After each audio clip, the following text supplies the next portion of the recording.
একটা টকশোতে বলেছি যে এখন আবার জাতীয় পার্টির ভেতর দিয়ে আওয়ামী লীগকে ফেরানোর, যেহেতু রিফাইন্ড আওয়ামী লীগের চেষ্টাটা ব্যর্থ হয়েছে, তো জাতীয় পার্টির ভেতর দিয়ে আওয়ামী লীগকে ফেরানোর একটা পরিকল্পনা চলছে।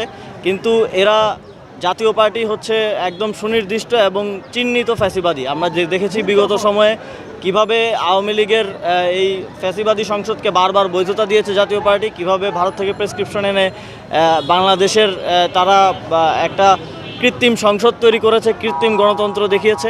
তো এই চিহ্নিত ফ্যাসিবাদীদেরকে কোনোভাবেই কোনো ধরনের সমর্থন যদি কেউ দেওয়ার চেষ্টা করে, সেটাকে একই সাথে সরকারের পক্ষ থেকে আমরা সেটাকে সমর্থন করি না, একই সাথে জনগণের পক্ষ থেকে রাজনৈতিক ফ্যাসিবাদ বিরোধী রাজনৈতিক দলগুলো সেটা রুখে দাঁড়াবে বলে আমি প্রত্যাশা করি। এবং আমরা আরেকটা জিনিস স্পষ্টভাবে বলতে চাই যে এখানে ইনক্লুসিভ নির্বাচনের নামে অনেকেই চাইবে না যে আগামীর বাংলাদেশে আওয়ামী লীগকে ছাড়া বা আওয়ামী লীগের স্টাবলিশমেন্ট ছাড়া কোনো ধরনের রাজনৈতিক কিংবা গণতান্ত্রিক সেটেলমেন্ট হয়ে যাক। ফ্যাসিবাদ বিরোধী রাজনৈতিক দলগুলোর সরকারি দল বিরোধী দল হয়ে গেলে সেই সেটেলমেন্ট আসলে হয়ে যাবে। তো সেই জায়গা থেকে অনেকে নির্বাচন পেছানোরও চেষ্টা করবে। তারা আওয়ামী লীগকে নানা ফরম্যাটে যদি তারা না আনতে পারে তাহলে তারা সেটা বানচালেরও চেষ্টা করবে বলে আমরা ধারণা করি। আমরা এই ধরনের সকল ধরনের প্রচেষ্টাকে গণতান্ত্রিক রাজনৈতিক দলগুলো যারা আছেন এবং সরকার রুখে দেওয়ার জন্য তৎপর আছে।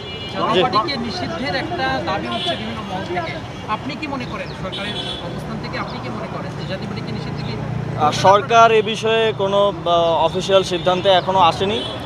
সরকার স্টেক হোল্ডারদের সাথে ইতিমধ্যেই বৈঠক ডেকেছে। আজকেও আমাদের মাননীয় প্রধান উপদেষ্টা কয়েকটা দল এবং জুলাইয়ের কয়েকটা অর্গানাইজেশনের সাথে বসবেন এবং ফার্দার রাজনৈতিক দলগুলোর সাথে বসবেন। রাজনৈতিক দলগুলোর থেকে এবং জনগণের পক্ষ থেকে যেই বক্তব্য আসবে সেই অনুযায়ী সরকার এটা বিবেচনা করবে।